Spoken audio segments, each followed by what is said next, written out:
Israel है। 7 अक्टूबर को ये वाक़या हुआ था 2023 को, जो हमास ने जो अटैक किया था इसराइल।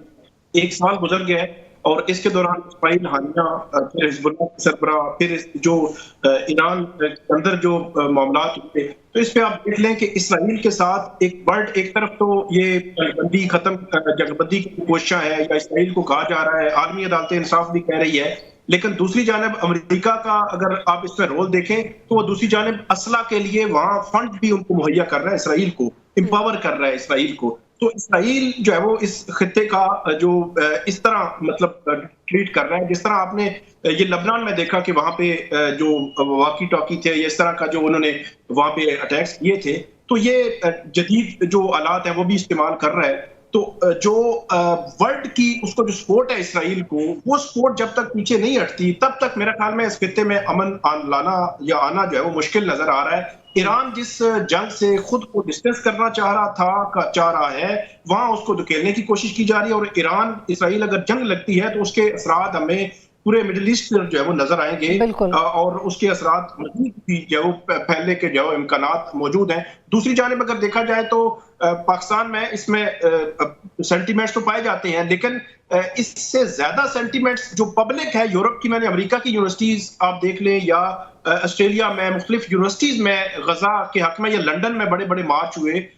वो जो गजा के हक में जो है आवाज उठा रहे हैं, जो जुल्म सितम 1 साल से हो रहा है, 40,000 से जायद जो है वो लोग शहीद हो चुके हैं, मतलब तकरीबन लाखों लोग जो है वो बेघर हैं, और वो जो अपना गजीन है वहां पे उनके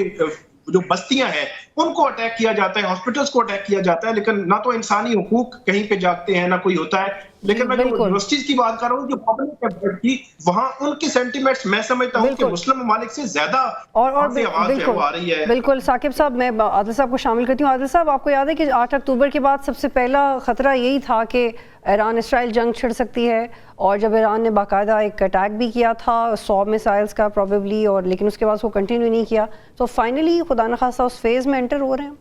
नहीं, अभी तो सिर्फ धमकियों से आगे बात नहीं बढ़ी, और मेरा नहीं ख्याल है कि अभी फौरी तौर पे इसराइल ये सारा कुछ कर सकता है, क्योंकि उसको पता है कि अगर उसने कोई हमला किया, कोई टारगेट उनके जो है मिज़ाइल प्रोग्राम को किया या दीगर तनसीबात को निशाना बनाया, तो ईरान की तरफ से किसी न किसी तरह का रिएक्शन जो है वो लास्ट टाइम की तरह आ सकता है, और उसमें इसराइल का काफ़ी नुकसान हुआ था। आज भी इसराइल जो है अपने टारगेट्स अचीव कर रहा है। उसने हमास के जो नए सरबराह था उनको भी शहीद करने का दावा किया है। तो ये चीज़ें जो सराउंडिंग्स हैं ईरान की, जिससे सपोर्ट मिल सकती है, या ईरान के हमले की सूरत में जो है लेबनान से, शाम से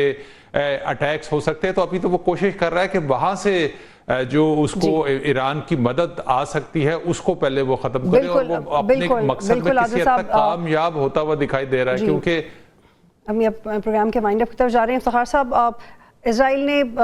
हदाफ की मंजूरी तो दे दी है, तो खतरे का साइन है, शॉर्ट कमेंट ऑन इट। देखें, वो तो एक टाइम स्पैनिंग एक इंसिडेंट है, जिसमें अभी हम यकीन के साथ नहीं कह सकते कि एक्चुअली किस टाइम पर जो है होगा, लेकिन जिस तरीके से इजराइल जो है वो आगे बढ़ रहा है, लगता है ऐसा ही है कि डेमास्कस तक तो उनका जो है वो एक आइडियोलॉजिकल व्यू है। बहुत शुक्रिया।